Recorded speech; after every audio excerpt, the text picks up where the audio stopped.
Once upon a time, in the faraway kingdom of Radiologia, there stood a grand stone castle with tall red-tipped towers glimmering beneath the evening sky.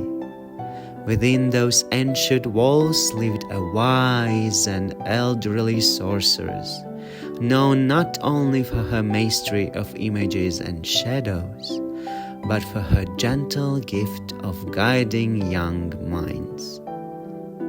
One week, a group of eager apprentices traveled from distant corners of the realm to learn from her. Their cloaks were crisp, their scrolls blank, their curiosity glowing like sunrise.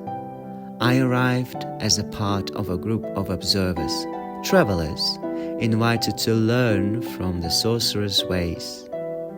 On the first day, the apprentices received enchanted scrolls, each containing a mysterious case, tales of bones, joints, and whispered signs of hidden illness. They carried these scrolls all week, gathering clues for the Friday gathering.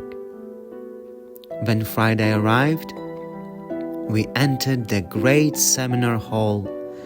Candles flickered against stone arches, and the great wooden projector board glowed with shimmering runes.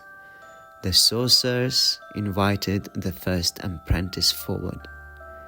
With humor sparkling in her voice, she guided him through the enchanted forest of multiple choice questions, A, B, C, or even sometimes D, each one a stepping stone across a misty path.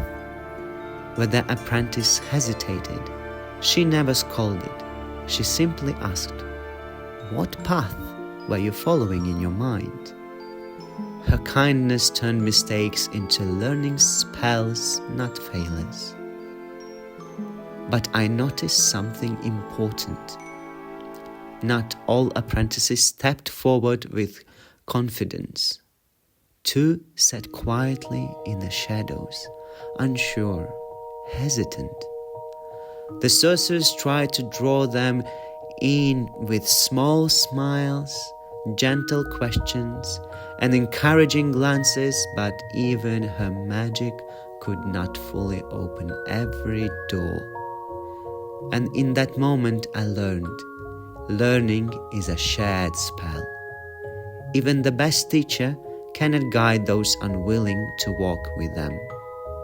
The sorceress then revealed her true and truest wisdom. Images alone cannot tell a story. A picture must be read alongside the patient's tale, their history, their signs, their examination, and the knowledge carried from past cases.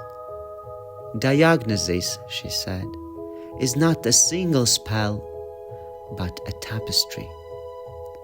I felt my own understanding shift, not of bones, but of teaching itself. After the lesson, we, observers, gathered with her around a round wooden table. Scrolls glowed softly between us like golden fireflies. We shared what we had seen, her pacing, her humor, her patience, her structure, her ability to guide thinking without taking over. Each observer had noticed something different. Together, our reflections formed a constellation of insights. And I understood that teaching grows strongest when reflections are shared, not kept alone. As twilight settled over Radiologia, I packed my satchel to leave. The sorceress placed 3 glowing spells in my hands: patience, curiosity, and collaboration. Their light was warm. With a final look at the castle towers against the setting sun, I stepped onto the path home, ready to use these new spells in all my future teaching adventures. And that is the tale of Radiologia.